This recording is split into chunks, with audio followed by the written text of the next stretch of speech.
11장은 예수님의 공생의 기간 중에 마지막 3, 4개월 정도 있었던 일들을 이야기하고 있는데, 특별히 이번 여기 나오는 것은 예수님의 요한복음에 기록된 7번째 표적입니다. 바로 요한복음의 진정한 표적이자 최대의 표적이라 할 수 있는 예수님의 부활, 그 부활을 예표하는 표적이 바로 이 나사로를 살린 사건이라고 볼 수 있습니다. 근데 여러분, 여기 보시게 되면 사실 예수님께서 공생의 기간 동안에 나사로만 살린 게 아니거든요.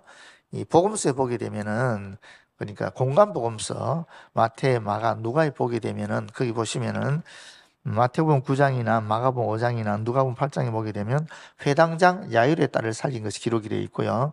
또 누가복음 7장에 보게 되면 나인성 과부의 아들을 살린 것도 기록이 되어 있어요. 그런데 요한은 이 두 사람을 살린 것을 기록하지 않고 이 나사로 살린 것만 기록하고 있어요. 왜 그랬을까요? 간단하죠. 일반적으로 우리가 신학자들이 말하기를 마가복음이 제일 먼저 기록됐다 그러거든요. 마가복음, 그 다음에 마태나 누가복음이 기록됐다 그래요. 그리고 제일 마지막에 기록된 것이 요한복음이라 그래요. 그러니까 요한복음은 아마 90년에서 100년경 사이에 기록됐다고 보통 얘기하는데, 그 전에 기록된 복음서에 있으니까 중복하지 않고 나인성 과부의 아들이든 뭐 야율의 딸이든 그 부활 사건, 그 살린 것은 소생시킨 사건을 기록하지 않고 나사로 사건만 기록했다라고 볼 수 있어요. 그런데 여러분, 또 여기 참 이상한 게 하나 있어요. 그게 뭐냐면, 사실 이 나사로는, 마리아와 마르다 이 어누이는 예수님과 굉장히 친밀한 관계였거든요. 그래서 예수님이 마지막 시간을 보낼 때도, 일주일간 보낼 때도 이 집에서 보냈다라는 그런 얘기가 있지 않습니까? 성경에. 굉장히 친밀한 관계란 말이죠. 더군다나 어누이는 살아났단 말이에요, 죽었다가. 그럼 대단한 사건인 거죠. 그런데 이상하게 그 뒤에는, 나사로 부활 사건 이후에는 이 나사로나 마리아, 마르다 이야기가 일체 나타나지 않습니다. 모든 복음서에 나타나지 않아요. 사도행전에도 나타나지 않아요.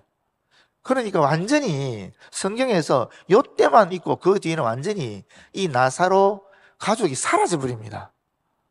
여러분, 왜 그런 것 같아요? 또 이렇게도 얘기할 수 있어요.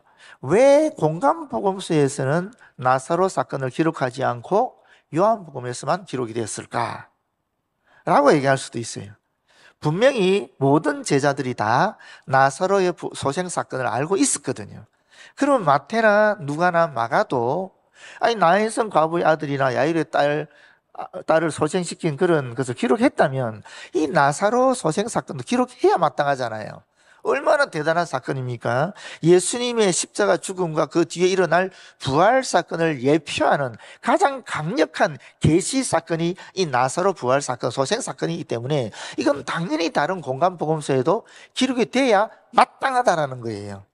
그런데 기록되지 않았고, 또 동시에 이후에는 아예 역사 속에서 사라져 버리는 거예요.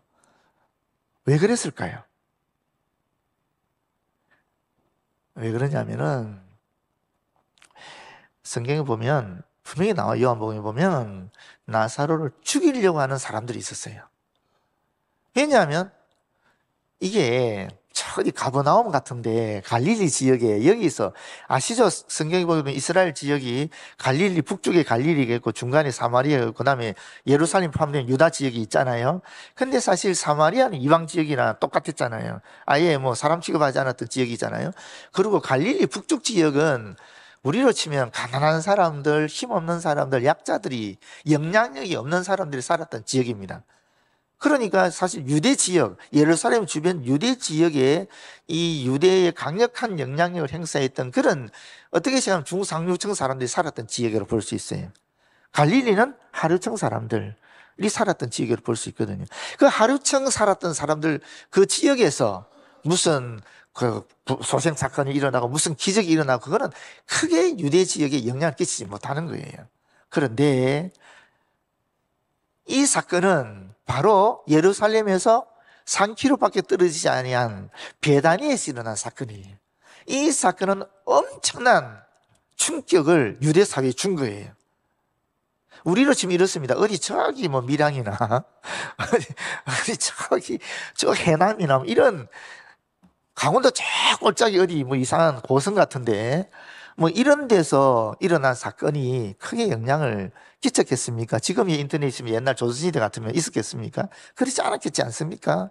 똑같다라는 거. 근데 만약에 서울에서 어떤 사건이 일어나면 이거는 엄청난 확산 속도가 있는 거지요. 충격이 있는 거죠.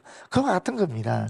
우리나라 역사도 보면 그런 내용이 있거든요. 사실은 예수님을 믿었다는 이야기들이 저기 관동 지역이라고 해서 저 강원도 저 북쪽에서 있었거든요. 근데 그때는 전혀 거들떠 보지도 않아요. 천주교가 들어왔을 때에 전혀 조정이 움직이지 않는데 서울 한복판에서 김범우라는 사람이 이제 중인 계층이었는데 예수를 믿었다. 또 정약은 계열, 정약종과 같은 그런 양반 계층에서 예수를 믿었다. 이때부터는 심각해지는 거예요.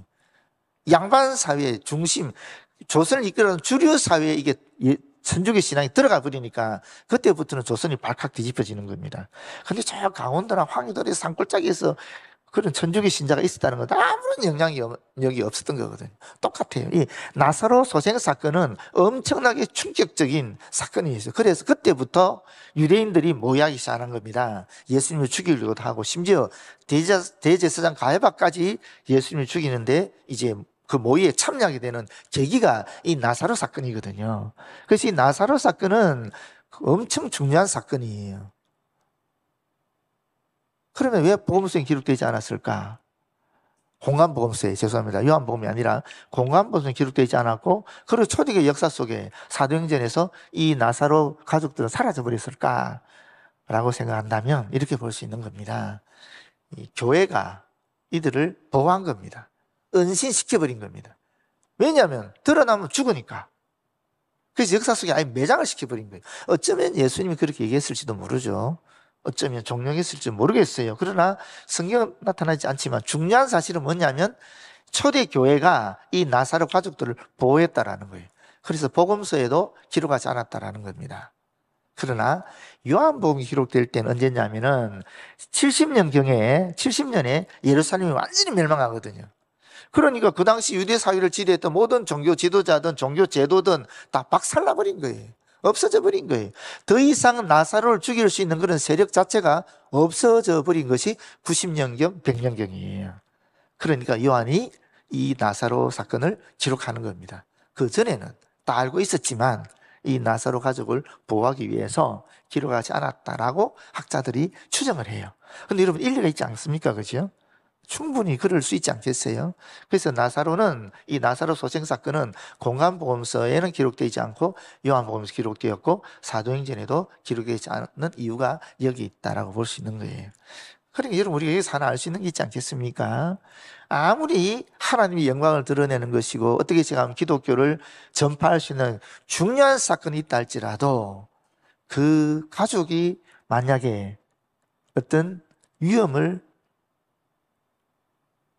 위협 속에 빠뜨릴 수 있다. 만약에 죽음의 위기를 겪게 할 수 있다면은 그거는 교회가 보호하는 게 맞다.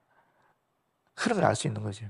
아무리 그 사람이 일어난 사건을 통해서 교회가 하나님께 영광 돌리는 일을 할지라도 그 가족이 만약에 그 일로 말미암아 어떤 사회 지탄이라든지 뭐 다른 여러 가지 형태의 어떤 압박 속에 있다면은 그걸 드러내지 않고 숨기는 것이 마땅하다. 그게 사실 교회가, 공동체가 약한 자, 어떻게 생각하면 그런 것을 보호하는 하나의 배려 내지는 관심이고 사랑이다라고 볼 수 있는 거죠. 그런 부분도 우리 여기서 한번 생각해 볼 수 있는 겁니다. 자, 1절 보겠습니다. 어떤 병자가 있으니 이는 마리아와 그 자매 마르다의 마을 베다니에 사는 나사로라.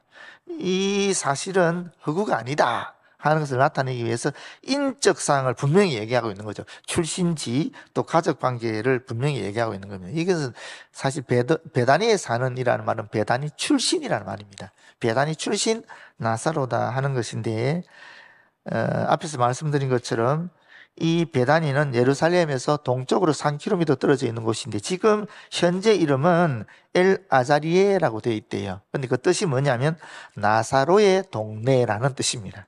지금까지도 그 지명이 구전으로 이어져 있다라는 거죠. 지금까지도. 자, 그런데 이 마리아는 누구냐? 이것도 재밌어요. 이 마리아는 향유를 주께 붓고 머리털로 주의 발을 딱 던자요. 병든 나사로는 그의 오라비니라. 이게 왜 재밌다고 얘기하느냐면 성경에 등장하는 다른 마리아, 다시 말하면 막달라 마리아와 동일한 인물이 아니다 하는 것을 밝히려는 의도로 보이는 겁니다. 이건 무슨 말이냐면 요한이 이 복음을 썼던 1세기 후반 90년경에는 이방 민족에게 복음이 전해지면서 이 향유를 부은 사건은 요 뒤에 보면은 나사로 부활 사건이 향유 붓는 사건이 나오거든요. 아시죠? 그죠? 그때 그 누굽니까? 가룟 유다가 그거 너무 아깝다. 그 돈이면은 200데나리온 정도 돈이면은 가난한 사람들 많이 도와줄 수 있을 것인데라고 막 비판하지 않습니까? 그때 예수님이 놔두라. 내 장례를 지금 준비하고 있다. 이런 얘기 하잖아요. 그게 이 사건인데 근데 이거는 나사로 부활 사건 이후에 나와요. 성경 12장에 거기 나옵니다. 요한복음 12장에 나오는데 근데 요 향유를 붓는 이 사건이 한 번만 있는 게 아니에요. 어디에 나오느냐면 누가복음 몇 장이죠? 누가복음 7장에 보면 또 나와요. 그러니까 지금 사실 마태, 마가, 누가, 요한에 사실은 다 이 향유 부는 사건이 나오는데 요 사건들이 이 똑같은 사건인지 아닌지에 대한 여러 가지 다양한 해석들이 있습니다. 그런데 우리 찬송가 중에도 찬송가 기억이 안 나요. 막달라 마리아가 향유를 부은 기록한 게 있잖아요. 막달라 마리아 본을 받아 뭐 이런 노래 있잖아요. 갑자기 곡이 안 떠오르네요. 그건 그 작사자가 이걸 마리아와 막달라 마리아 혼동해서 잘못 작사한 거거든요. 근데 잘못 작사한 것이 여전히 지금 우리가 찬송가로 불리고 있잖아요. 그럼 막달라 마리아가 아니거든요. 막달라 마리아가 향유 부은 여인이 아니에요. 그냥 여기 나사로의 여동생 마리아와 또 누가복음 7장에 나오는 것은 죄 많은 여인으로 나와요. 이름이 밝혀져 있지 않습니다. 근데 죄 많다 하는 그 여인은 어떤 여인이냐면은 장녀라고 여겨져요. 아니 실제로 장녀라고 얘기해요. 장소도 달라요. 여긴 베단이잖아요. 지금 우리 본문은 베단인데 그 누가복음 7장에 나오는 그 죄 많은 여인이 향유 붓는 사건은 바리새인 시몬의 집으로 나옵니다. 그리고 동시에 거기는 가브나움으로 추정할 수 있는 동네예요. 그렇기 때문에 전혀 다른 지역의 시기도 달라요. 그거는 2차 갈릴리 전도 여행 가기 직전 이거든요. 그게 그 사건 이후에 예수님이 갈릴리 전도여행을 2차 전도여행을 떠나니까 여기는 지금 예루살렘 입성하기 전이란 말이에요. 직전. 그러니까 완전히 시기도 다른 거예요. 그 시기도 다르고 장소도 다른데 이름은 마리아, 이쪽은 요한복음 마리아, 그 누가복음에는 죄 많은 여인 이렇게 기록되어 있거든요. 그래서 이것을 어떤 분들은 동일시하는 분도 있고 어떤 분들은 동일시하지 않는 분도 있는데 성경을 보게 되면 동일시할 수는 없어요. 다른 사건이에요. 그러니까 향유 부은 사건이 최소한 2번 있었다고 볼 수 있는 거죠. 이 여인 같은 경우는 죄 많은 여인 같은 경우는 장녀인데 예수 그리스도의 천국 복음을 듣고 자신의 죄가 하나님의 은혜로 지워지게 됐단 말이에요. 그게 너무 감격스러운 거예요. 너무너무 고마운 거예요. 그래서 사실 장녀가 감히 바리새인 집에 들어올 수가 없거든요. 원래 들어오면 안 되는 거예요. 큰일 나는 겁니다. 그런데 그런 걸 따지지 않는 겁니다. 너무 감격스러우니까 어떻게 하면 예수님께 내 감사를 전할 수 있을까 하고는 자기 집에 있는 향유를 들고 그냥 바리새인 집에 와버린 거예요.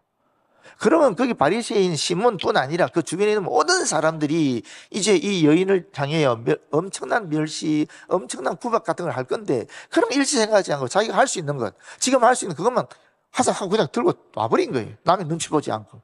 그리고 예수님 등 뒤에 쓴 거예요. 서서 막 하염없이 우는 거죠. 너무 고맙고 감사해서. 주님의 사랑이 너무 고마우니까. 하염없이 울으니까 그냥 이 눈물이 뚝뚝 떨어지게 되지 않겠습니까? 예수님 발 밑에. 발로 막 그 눈물이 딱 적시게 되니까 자기 머리털로 발을 씻고 그 다음에 향유를 발이 붓거든요. 그 사건이 있는 거예요. 이 사건과 지금 10장에 나오는 나사로의 여동생은 마리아가 향유 부은 사건은 별개의 사건이다 하는 것을 먼저 말씀을 드리는 겁니다. 근데 아마 그 시대에, 요한이 이 복음을 기록한 그 시대에 이 막달라 마리아와 마리아가 아주 혼동이 됐던 것 같아요. 그러니까 요한이 정확하게 지금 나사로의 누이 동생 마리아다라는 것을 다시 밝히고 있는 거예요. 이런 부분을 우리가 좀 성경의 배경적인 이해로 그렇게 가지고 가면 사실 좋을 것 같아요. 근데 여기도 또 한 가지 더 생각해 볼 게 있는데,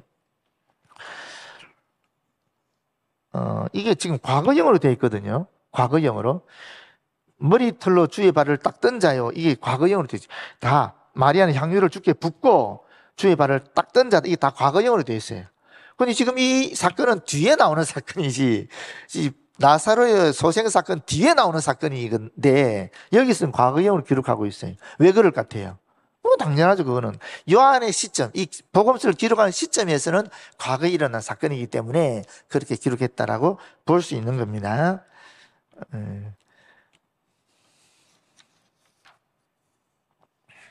3절입니다.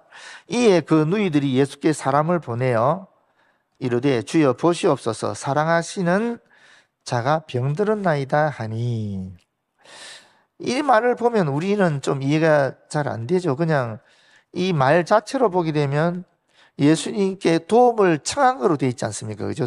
그렇게 느끼시죠? 여러분께서 보실 때는. 사실 이것은 예수님께 도움을 청한 구조가 아니에요. 그런 요청이 아니고 그냥 알리는 겁니다. 예수님 빨리 와주세요. 우리 오빠가 죽게 되었어요. 이런 요청이 아니라고요. 여기 나오는 그대로 우리 오빠가 지금 병들었습니다. 이렇게 얘기하고 있는 겁니다. 그러면 우리가 좀 이해가 안 되는 게 있죠. 왜 이해가 안 되는 게 있느냐면, 아니, 죄송합니다. 나사로와 이 마리아와 마르다는 사실 예수님과 굉장히 친밀한 관계거든요. 여기 사랑하시는 자라 그랬잖아요. 그 나사로와 예수님 굉장히 친밀한 관계였다는 거거든요. 여기 사랑하는 자라는 이 사랑하시는 이라는 단어가 이거 정도로 너무 잘 아니까 우리가 필레오라는 단어예요. 헬라어에 사랑하다는 말이 몇 가지 단어가 있다는 거 아시잖아요. 그죠? 필레오라는 우정에 대한 단어도 있고, 아가파오라는 신적인, 희생적인, 헌신적인 사랑에 대한 이야기도 있고, 에로스, 남녀 간의 그런 사랑도 있고, 뭐 여러 가지 사랑에 대한 표현하는 단어들이 다른 거 알잖아요. 근데 여기 지금 필레오거든요. 그러니까 이 우정에 관계되는 표현을 한 겁니다. 근데 그 뒤에 보면 예수님은 사실 5절에 나오는 말씀, 예수님은 이 사랑하는 나사로에 대한 얘기를 할 때에 아가파오라는 말을 써요. 근데 예수님은 굉장히 희생적이고 헌신적인 신적인 사랑을 나사로에 하고 있고, 나사로나 마르다나 마리아는 지금 이 친밀한 관계로서의 이 사랑을 지금 이야기하고 있는 건데, 그럼 예수님이 왜 그 뒤에서 이 아가페적인 그런 사랑을 얘기하느냐 하면, 예수님이 지금 어디 있죠? 어디 계시죠? 요 사건이 일어날 때에 예수님 지금 현재 어디 계시는 거예요? 우리가 암송했잖아요. 제일 마지막에 예수님이 어디로 가셨다 그랬어요? 요단강 저편. 요한이 처음으로 세례를 베푸는 곳이 가 있는 거잖아요. 왜 거기 가셨어요? 왜 가셨느냐 하면 도망친 거잖아요. 유대인들이 잡으려고 하니까 그 손에서 벗어나서 나가시니라. 이렇게 돼 있지 않습니까? 예루살렘에서 도망친 거예요. 지금 피해 있는 거예요. 피해 있는데, 숨어 있는데, 이게 또 나사로를 살리게 되면 어떻게 되겠어요? 그러니까, 이 나사로 오누이들이 마리아 마르다가 차마 예수님께 와서 고쳐달라 말을 못하는 거예요. 참아. 그럼 지금 숨어있는 예수님이 다시 드러나게 되는 거예요. 죽음의 위기를 또 맞이하게 되기 때문에 이들로서는 예수님한테 차마 그렇게 말 못하는 거예요. 그렇지만 또 오빠가 죽게 되었으니까 또 어쩔 수 없이 예수님께 기댈 수밖에 없으니까, 그래서 이게 묘한 그 느낌, 그 감정 아시겠죠? 예수님을 보호하긴 해야 되겠는데 오빠는 죽게 돼가고 이러지도 못하는 가운데 그들이 했던 표현이 바로 이 필레오라는 표현이에요. 우리 오빠가 병들었어요. 예수님과 가까이 지내도 오빠가 병들었어요. 이렇게밖에 말 못하는 거예요. 이 어누이들이 예수님을 향한 배려가 이 말 속에 있는 거예요. 이런 배경하에 예수님이 이 어누이들을 보고 안타깝게 애타하는 그 마음, 또는 그들이 자신을 향한 배려 같은 걸 느끼고 또 예수님 마음이 울컥하게 되실 표현이 아가파오라는 말로 나오는 겁니다. 그건 오전에 나오는 말이긴 하지만 그렇게 표현되는 거예요. 그래서 이 부분을 조금 어렵긴 하지만은 그래도 충분히 감정적으로 느끼시죠, 그죠? 얼마나 멋있어요. 저는 요번에 처음 알았어요, 사실은. 이 설교를 준비하면서 처음 알았거든요. 이 나사로 어누이하고 예수님하고 요 단어 가지고 요렇게 이 감정들이 이렇게 서로 배려하고 또 그 배려하는 마음 속에 또 예수님이 더 그 어누이들을 더 사랑하는 그런 신적인 사랑이 느껴지고 자신이 죽을 수도 있지만 또 이 어누이들을 위해서 다가가는 이런 것들이 너무 아름다운 거예요. 너무 귀하고 사랑스러운 거예요. 사실 우리도 예수님에 대해서 이런 애틋한 마음이 좀 있으면 좋겠다 하는 생각을 가지는 거예요. 예수께서 우리를 뭐라 그랬어요? 친구라 그랬잖아요. 우리를 친구라 그러시잖아요. 친구라 그러시는데 친구면은 우리가 좀 예수님을 이 나사로 어누이처럼 좀 보호해야 되지 않을까? 우리는 그냥 무조건 예수님은 위대하신 분이시기 때문에 예수님을 배려한다? 뭐 이런 생각이 아예 없잖아요. 근데 이 어누이들은 그렇게 했거든요. 물론 지금은 예수님 하늘에 계시니까 뭐 그렇게 못 느낄 수도 있지만, 근데 저는 이 나사로 아니, 이 마르다와 마리아의 마음이 좀 우리도 가졌으면 좋겠어요. 예수님을 좀 배려했으면 좋겠어요. 제가 이런 말이 좀 이상합니까? 그렇지만 이 감정이 여러분 느껴지시죠? 예수님을 배려한다는 건 뭘까요? 나사로 어누이처럼 예수님을 배려한다는 게 어떤 거겠습니까? 사실 예수님이 아파할 때 같이 아파하는 거죠. 예수님이 어떠할 때 아파합니까? 예수님이 비판받을 때 아파하지 않습니까? 예수님의 몸이 뭐 교회잖아요. 기독교잖아요. 또 성도들이잖아요. 그리스도인들이 핍박당할 때, 그리스도의 교회가 박해를 받을 때에, 그리스도의 교회가 누명을 쓰거나 또는 지탄을 받을 때에, 그때 우리가 사실은 이 어느의 마음이 있다면은 예수님이 아파하구나, 예수님이 지금 억압당하고 있구나, 이걸 느낄 수 있지 않겠어요? 그러면서 상처받은 그리스도인들을 우리가 위해서 기도할 수도 있고, 또 핍박받는 교회를 위해서도 우리가 뭐 헌금을 하든지 뭔가 우리가 도움을 손길을 보낼 수도 있는 거잖아요. 그게 사실은 이 어누이들이 가졌던, 나사로 어누이가 가졌던 그런 마음이거든요. 이 마음을 우리가 좀 가졌으면 좋겠다라는 거예요. 제가 이번에 이걸 준비하면서 나한테 과연 이런 마음이 있나? 저도 의외로 없더라고 보니까. 늘 주님을 얘기하는, 주님이 너무 크신 분이고 주님은 진짜 뭐 위대하신 분이니까 이런 마음을 제가 쓰지를 못했던 것 같더라고요. 근데 오늘 이 말씀을 준비하고 또 사실 이것도 제가 준비할 때는 없었고 정확하게 말하면 지금 이 말씀을 전하는 가운데 하나님 주신 영감이에요. 진짜 저한테 그런 마음이 없는 거예요. 사실 우리가 이런 마음이 있었으면 어디 뭐 지난번 태백산 같은 데서, 태백산맥 맞죠? 거기 강원도 쪽에 막 불나고 이랬을 때 우리 마음이 그 교회에 고통받는 사람들처럼 아팠어야 되거든요. 근데 우리는 그렇게 아프지 않았잖아요. 지금 수해난 지역에도 마찬가지잖아요. 광주 같은 데 막 난리도 아니었잖아요. 거기 우리 교회들도 많이 있었거든요. 근데 우리 마음은 그렇게 아프지 않잖아요. 여러분 아팠어요?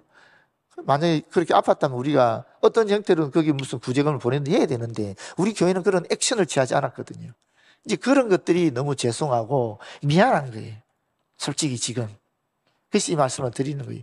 우리가 정말 우리 안에 있는 그리스도인들에 대해서도 이런 마음을 가져야 되겠지만 우리 바깥에 있는 교회들 또 성도들 또 고난당하는 사람들에 대해서도 이런 마르다와 마리아의 마음을 가졌으면 참 좋겠다. 이게 진짜 예수님을 배려하는 마음 아니겠어요?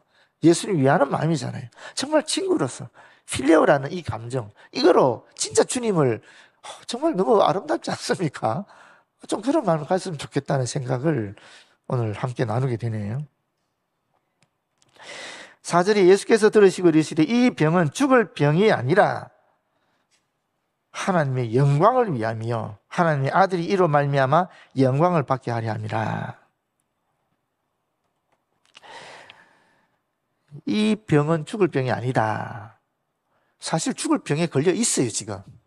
그리고 전하는 사람도 지금 나사로가 죽게 되었으니까 마르다와 마리아가 급하게 사람을 보낸 거거든요. 만약에 죽을 병이 아니었으면은 안 보냈을 거예요. 예수님 위험에 처하기 때문에 안 보냈을 겁니다만은 이제는 도저히 이제 마지막까지 갔으니까 예수님 외에는 도움의 손길을 얻을 수 없으니까 보낸 거예요.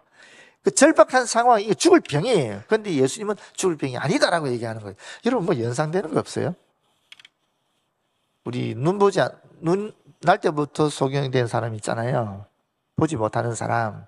그 사람을 향해서 뭐라 그랬어요? 이 사람이 누구의 죄 때문입니까? 이게 아버지, 부모의 죄 때문입니까? 아니면 자기 자신의 죄 때문인가? 라고 얘기했을 때 예수님이 하신 말씀 뭐예요? 하나님의 영광을 위하여. 하나님께 사시는 일을 나타내고자. 그렇게 말씀하셨잖아요. 이것도 똑같은 거예요. 이것도. 사실은 제 삶의 길. 그러니까 이게 예수님이 죽을 병이 아니다. 그러면 낫는다는 거잖아요.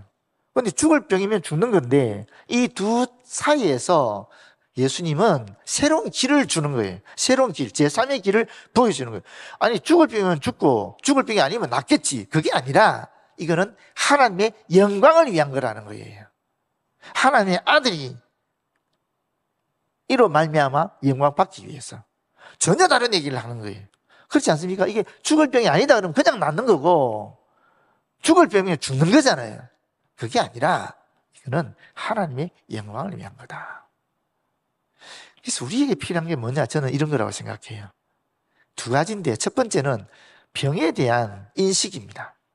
우리가 우리 집사님도 지금 다 안 걸린 분도 계시고 또 나은 분도 계시고 지금도 또 병 치료하고 있는 분도 계시고 우리 죄송합니다. 또 이런 얘기해서 우리 신목쌤 사모님이 굉장히 힘들어하고 계세요.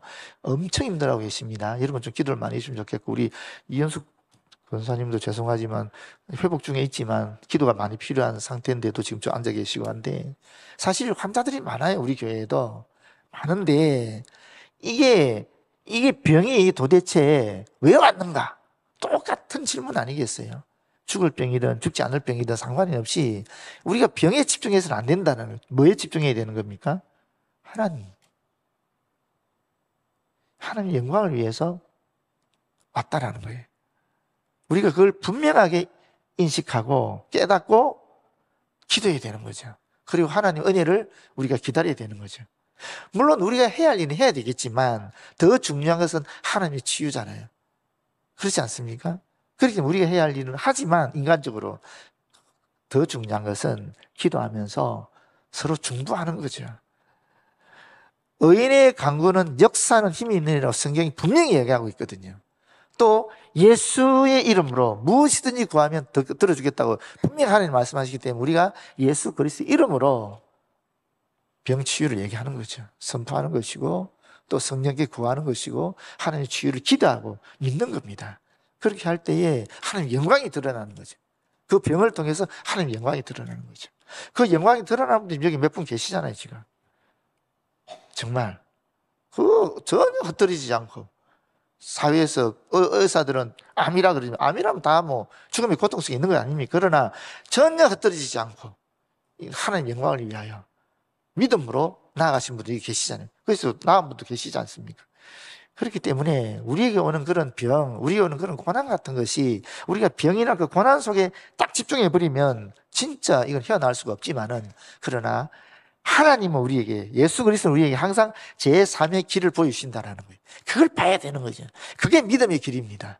그게 바로 하나님께 영광을 돌리는 것이고 예수 그리스도를 영화롭게 하는 그 길이라는 겁니다. 그게 우리의 믿음이에요. 그 믿음이 놀라운 역사를 일으키는 겁니다. 그 믿음 붙잡고 우리가 나가야 될 줄로 믿습니다. 네, 기도하겠습니다. 아버지 고맙고 감사합니다.